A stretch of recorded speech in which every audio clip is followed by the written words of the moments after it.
Good morning, Bucknutters. Welcome to the Bucknuts Morning 5 here on Friday, August 10th, 2018. I am Dave Biddle, very happy to be joined by Jonah Booker. Jonah, I know you're fighting through a little raspy voice this morning. I appreciate you getting up and joining me. How you doing? I'm doing well, sir. Glad to be here. Let's get right into it, JBook. There was a bombshell of a report from author Jeff Snook on Facebook yesterday. Several intriguing comments from Lynn Bruce, who is Zach Smith's mother and the late Earl Bruce's daughter, for those who don't know. And she really paints an ugly picture of Courtney Smith. And normally if it was like, okay, this is the mother of the accused, like, yeah, okay, whatever, like, she's probably just sticking up for her son. What blows me away and what's really intriguing is that if you believe Snook's reporting, and I do, I believe Jeff Snook's reporting because I know he's a trustworthy guy, JBook, Courtney Smith's mother corroborates everything Lynn Bruce said. So, JBook, just your reaction to this latest drastic turn in this story. When I read the report, my mouth dropped. It was unbelievable to think that her mother will corroborate that story that was put out there. I mean, my goodness. I mean, it really opens up an onion. You don't know how many layers this thing is going to go. To me, Urban Meyer needs to be reinstated immediately. This thing is a hot mess. I mean, it's a soap opera. HBO could do a series on this right now. And the fact that her mother came out and said that she had been plotting for several years to set Zach and Urban up, it is just stunning.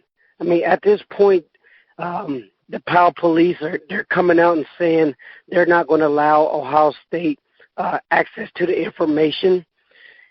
Jeff Snook also said on the Zone that at any moment the reports are going to come out and the reports are going to show why the Powell police didn't feel like an arrest was warranted nor any charges to Zach Smith, which I find pretty fascinating.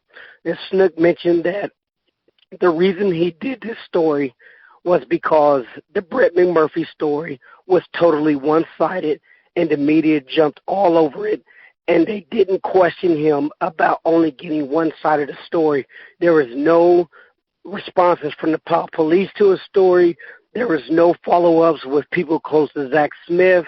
So that's the motivation for him. I know a lot of people are going to say, oh, Snook is a homer because he's a Ohio State grad. He co-authored a book for Urban. But at the end of the day, Snook didn't offer his personal opinion in the story. He allowed Zach Smith and Courtney Smith's mother go on the record and tell what they knew. And if you believe what Snook said on the Zone, he said he's talked to numerous people who didn't want to go on the record, who was also backing up Courtney Smith's mother as well as Zach Smith's mother.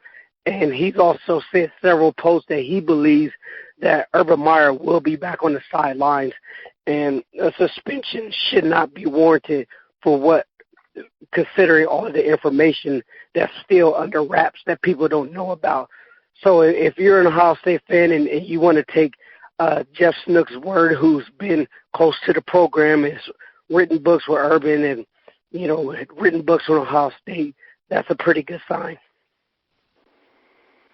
A lot of people just want to know the question, does this definitely clear Urban Meyer? And you answered earlier, it's certainly your opinion that it should. As you said, you think he should be reinstated immediately. And, you know, I agree he should be. Now, let's talk about what will happen. Do you think in the eyes of Ohio State, the committee, do you think this exonerates Urban Meyer in their eyes? I don't know if it totally exonerates Urban in their eyes. I think you're going to get a lot of academia people who are still going to give some push because they pretty much live in a bubble and they want to make sure that the reputation on the academic side for Ohio State is not tarnished because of this. So they're going to do a thorough investigation. The thing that everyone still wants to know that is still out there is, did Urban follow the proper protocols? To me, I think he did. Zach even confirmed that Gene Smith pulled him off the recruiting trail. So to me, that tells me that he passed it to Gene. Now, if you look at this situation, this whole marriage between Zach and Courtney was a complete dumpster fire to begin with, and everybody knew that this situation was extremely toxic.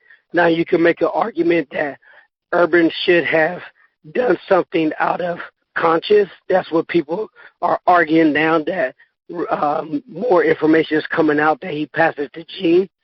But I don't think Urban should have been totally in the mix of something that was under an investigation by the Powell Police, who was leading the charge. If Powell Police was on point, then you let them do their job. And the way it's coming out and as things trickle out, it just totally sounds like there's a lot of information that is being thrown out there that is not true when it comes to how much or how many times domestic violence actually occurred. I mean, in the report, they're saying that Zach Smith had 911 called on him while he was on a recruiting trip. I mean, that to me just like, wow. So I just want to continue to sit back and see what all comes out. But I think the board, they're going to make sure that they're covering themselves from any potential lawsuits or ramifications that may come from their decision. And if Urban did everything, which I think he did, he doesn't deserve a suspension. The guy needs to be on the sidelines week 1. Do you trust this committee? Do you trust President Michael Drake? I don't trust him. I said it a couple of days ago on Twitter that I have a sneaky suspicion that these guys could cave to the national media for whatever reason. Ohio State has botched investigations before, and I'm not sure how much sway the academic folks at Ohio State is going to be weighing in on this. I know a lot of people quietly have said that is a major concern with them. The thing that I want to see is don't give in to the national media. Those guys are out for blood. Rally around your football coach. The guy was in a tough spot. He's damn if you do, damn if you don't. Because no matter what Ohio State decides, people are not going to be happy. So at the end of the day, the water is so muddy. Don't fire your legendary coach over something that is being dragged out this way in the public. It should have stayed under wraps between Zach and Courtney as a personal situation, and the head football coach of Ohio State should not go down over something that is so toxic amongst two people, two adults. Courtney had her issues, and Zach absolutely had his issues, and Urban should not take the fall for that. 2 more questions, and I'll throw them both at you at the same time. We'll get you out of here. By the way, I think you're like a pitcher who is like a playoff pitcher. You get stronger as the game goes on. I think your voice is getting even stronger as you go on. But we'll get you out of here on these 2 questions. Will Urban Meyer be suspended? If he gets his job back, obviously. Will he be suspended or no? And when do you think we will know the final resolution to this? Personally, I don't think he should be suspended, but I think that's going to be the route they go because of him lying at Big Ten Media Days. I think that's going to be their way to try to appease some people, which they're absolutely not going to be able to do. And I think we should get a decision, I'll say, by mid-next week at the latest. Great stuff from my man Jonah Booker, playing hurt, and he still comes strong. Appreciate it, JBook. You can catch him on Twitter at JBook37. He's a great follow. You can catch him on Bucknuts, of course. His column is Outside Columbus. He's great on the front row message board. So thank you very much, Jonah Booker. And thank you to all listeners out there for tuning in to the show. I appreciate it. I hope you have a great day and a great weekend. Let's hear that Buckeye swag, best damn band in the land.